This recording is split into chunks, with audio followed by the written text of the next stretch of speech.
para malaman anong dahilan ng sakit sa tiyan. Kung dito ba sa tiyan ba mismo, baka sa atay yan, baka sa small intestine, large intestine, appendix o mga kababaihan, baka may iba pang problem. So papakita natin mahirap kasi malaman yung mga sakit sa tiyan, pero meron tayong mga clues. Katulad nito, ayan pwedeng constipation lang, merong appendicitis, may pancreatitis, may ulcer, may irritable bowel. Actually, yung sa tiyan, napakaraming possibilities. Ayan. Sabi nga ng mentor ko dati, the abdomen is a temple of surprise. Kasi pag sumakit ang tiyan, hindi mo alam ano dito sa maraming possibilities. Kasi may clues tayo sa lugar, di ba? Yung lugar Kung banda rito, ito bandang taas ng tiyan, bandang gitna ng tiyan, bandang baba ng tiyan, bandang kanan, bandang kaliwa, depende po, baliktad data yung screen natin. Pero maintindihan nyo naman. Basta sasabihin ko na lang kung right or left. Pag dito sa may kaliwa ng tiyan natin sa baba, pwedeng constipated yon. Sa pagdumi yun. Colon yun colon. Pag dito sa may gitna ng tiyan, pwedeng ulcer sa gitna ng tiyan. Or pwede rin sa puso, meron ding heart attack dito sa gitna ng tiyan, possible din. Pag bandang kanan at taas, pwedeng gallbladder. Ayan gallbladder stone, pwedeng sa atay. Okay? Pag kanan sa may baba, pwedeng appendicitis. Okay? Appendicitis. Kung paikot-ikot sa tiyan, pwede dito sa bituka lang, intestine, ikot-ikot, baka may kabag lang, may hangin lang, o magtatai ka lang. Usually naman. Pero syempre, meron pang mga bukol na binabantayan natin. At bukod dito, meron pa sa mga kababaihan. May matres, may ovaryo, diba? Mga endometriosis, meron pa iba. Kaya kung titingnan nyo, napakahirap usually. Ang daming possibilities. Pag sinabi mo gitna ng tiyan, ito yung possible. Kanan baba, appendix. Kanan taas, gallstone. Pancreatitis. Anyway, ang gagawin ko, para mas matamaan natin yung sakit nyo, pupunta tayo sa most common. Kung ano yung pinaka madalas makita sa Pilipino, yun ang unahin natin. Kasi mas malaking chance yun Mas malaking chance. Meron kasi dito medyo rare Yung bihira lang makita, let's say mga pancreatitis, medyo bihira yan, diverticulitis, bihira din yan. So, kung medyo bihira, mas less natin isipin. Isipin natin yung pinaka-common. Diba? O, unahin ko Bago ko umpisahan yung mga sakit, maraming lumalapit sa akin, Doc, parang may bukol ako dito sa gitna. May bukol ako, may cancer ba dito? Tinuturo nila. Meron po tayong xiphoid process dito. May buto talaga dyan, may cartilage Normal yan. Okay? Kaya kung payat kayo, may nakakapa kayo, parang bukol dito sa gitna, hindi yan cancer, buto yan. Tingnan nyo kung konektado dito sa gitna, sa sternum. Yan, normal yan. So, pinaka-common sa lahat, heartburn. Heartburn or GERD, gastroesophageal reflux disease. Nangangasim, ayan yan ang pakiramdam niya. Masakit ang tiyan, maasim, yung kinain mo umaakyat, stress, tumatanda, pwede rin yan, baka maasim ang nakain mo. So yan ang naramdaman mo, parang masama pakiramdam. Sa gabi, paghiga mo, parang umaakyat yung pagkain mo. Risk factors? Ito kasi pinaka-common Bawal manigarilyo, bawal kumain ng sobra dami, bawal fatty foods, huwag hihiga agad, pag humiga agad, akyat yung kinain mo, alak, soft drinks, yan. Tapos minsan pag inom ng gamot, baka walang laman ng tiyan. So tanong nyo sa doktor kung pwede bang after meals. Okay, heartburn, common yan. Maasim pakiramdam. Meron din naman, pag malala, ang heartburn, merong umabot sa gastritis, nagagasgas yung sikmura. Yung iba, umaabot sa ulcer. Yung ulcer, mas malala na to. Ulcer, baka matagal lagi nalilipasan yung pagkain, O minsan, merong infection, yung H. pylori. So, heartburn or GERD, mas hindi malala. Ang ulcer, mas malala. Pwedeng dumugo po to eh. Pwedeng mabutas yung tiyan. So, pag ito, masakit din yung tiyan, nasusuka, ang kinakatakot natin dito, baka dumugo. So, pag dumugo yan, pag dumi mo, maitim. Maitim yung dugo. Kasi nga, yung pulang dugo naghalo sa gastric acid o maiba pag suka, baka may dugo. So, kung medyo malala yung sakit na tiyan mo, minsan papacheck tayo sa gastro, huwag natin paabutin sa ulcer. Okay? Peptic ulcer. Yan, no? Anong gagawin natin? Kumain ng mas madalas, pero pa konti-konti. Saging, maganda. Lagi ko sinasabi, saging ang the best fruit. Kalahating saging, tatapal siya dito sa ulcer. Parang tatakpan niya yan. Maganda saging. Kaya lagi ako may saging. Yan, no? Relax, dahan-dahan ng kain. Upright pag kumakain, dahan-dahan. At bago humiga sa gabi. Ngayon naman, kung ang sakit hindi na sa gitna, bandang kanan, yan, no? Right upper. Kumbaga dito, nandito, may kulay green dito na sa ilalim eh. Nandyan yung gallbladder. So, pag dito naman na masakit, ito, tiyan, no? Kanina, tiyan. Ngayon, pag bandang kanan pataas, pwedeng gallbladder stone. Very common to. Mga 30-year-old, 40, 50-year-old kababaihan, mayroon din sa lalaki, gallbladder stone. Pag kumain ka ng matatabang pagkain, hihilab siya, masakit, parang colicky. At yung sakit niya, umaabot sa likod. Tutugon sa likod, yan. Pag kumain ng matataba, sasakit. Tapos papa-ultrasound yun yan. Pag na-ultrasound, makikita may bato, gallbladder stone. So, low-fat diet, tapos papatingin natin sa doktor kung laging sumasakit.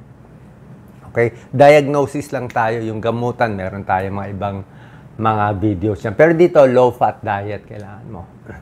Meron din naman mas serious yung liver cirrhosis. Nasisira, ito yung atay, kulay brown. Nasisira yung atay. So, pwedeng hepatitis, pwede sobra sa alcohol, pwede may mga infection, liver cirrhosis. Okay? Usually, alcoholic yan or sa hepatitis. Stop alcohol. Check hepatitis. Baka fatty liver. So, pag yan, minsan may nakikita kang pagbabago. Usually, namamayat, namumutla, o ito, merong mga spider angioma. Pwede mo pakita, Doc Lisa. Kaya ba ilapis sandali? Ito, sa katawan, may mga ganito ka makikita. Yan, medyo malala na yan. Parang spider. Tapos, pag diniin mo, mawawala. Tapos, yung kamay, namumula. Namumula yung kamay. Okay? Yan ang nangyayari. Liver cirrhosis yan. Okay, atras mo na, Doc Lisa. So, pag dito, liver, pancreas, pwede rin kidney stones. Kidney stones, pag ihi, masakit, para kang madudumi, pero walang dumi na lalabas. Pero feeling mo parang dudumi. Ang sakit naman ng kidney stones, bandang singit. Baga sa singit ng lalaki at babae, doon masakit.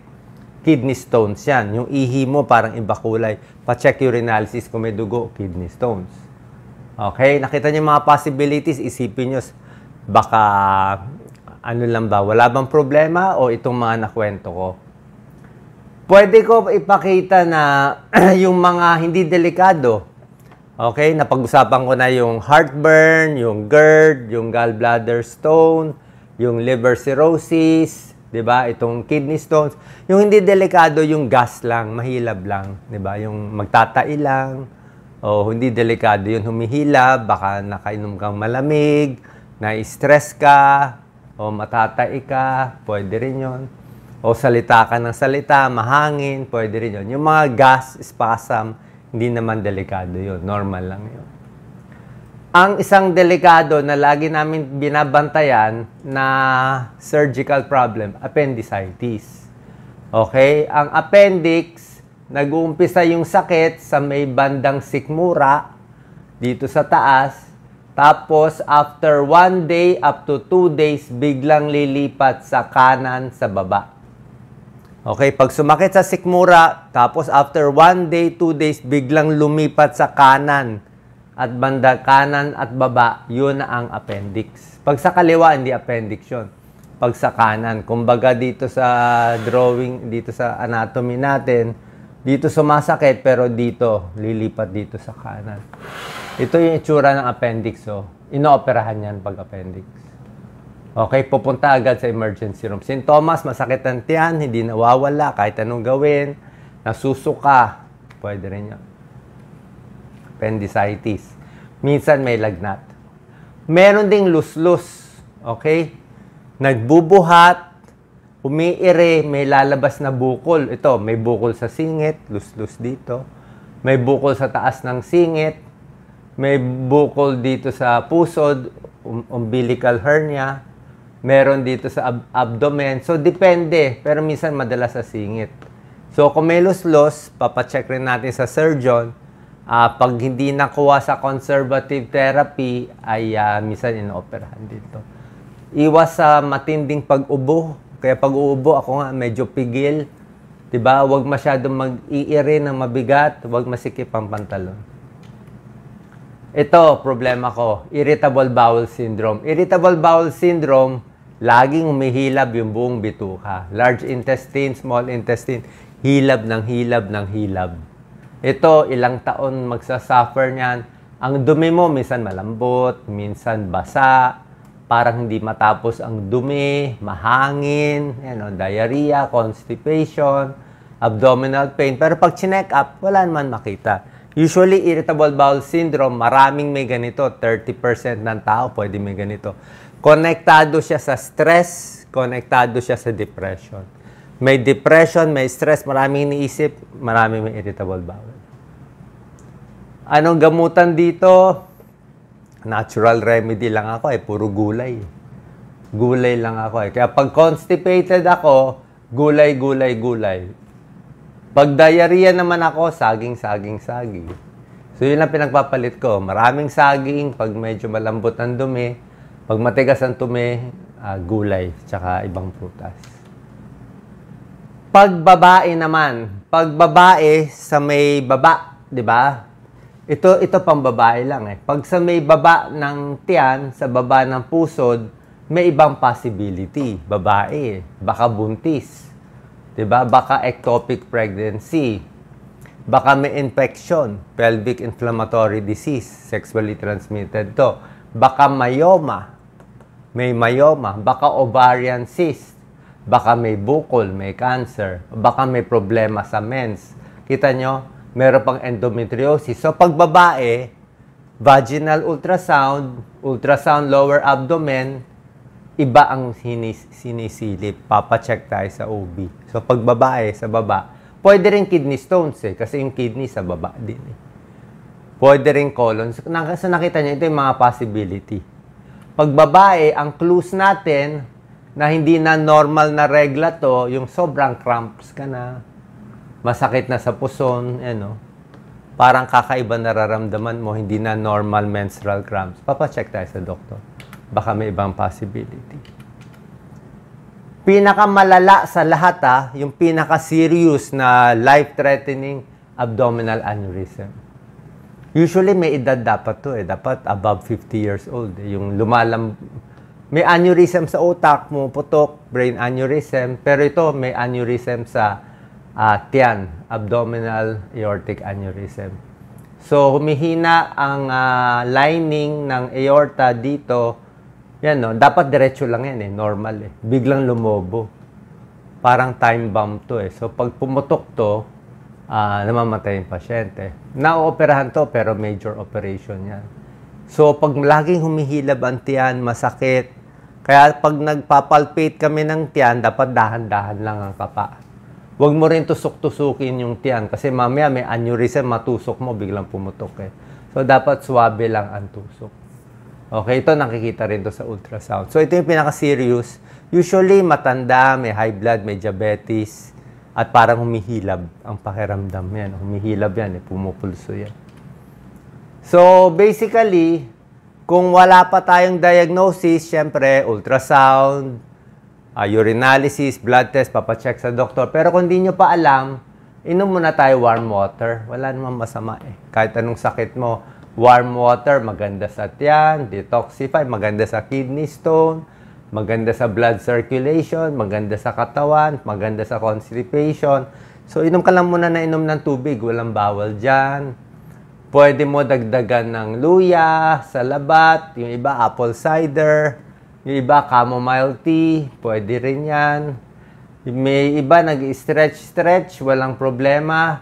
Siyempre, habang masakit ang tiyan, iwas alak, iwas soft drinks, iwas sigarilyo, iwas junk food. Tapos dahan-dahan lang sa pagkain. Kung nagtatae, brat diet, lagi tinuturo natin. Ito pinakapampakalma ng tiyan. Banana, rice, applesauce, and toast bread. Ito pamparelax ng tiyan, no? Kanin lang, saging, mansanas, tsaka toast bread, pampakalma. Okay? So, sana po nakatulong to. May idea tayo sa mga problema sa tiyan. Salamat po.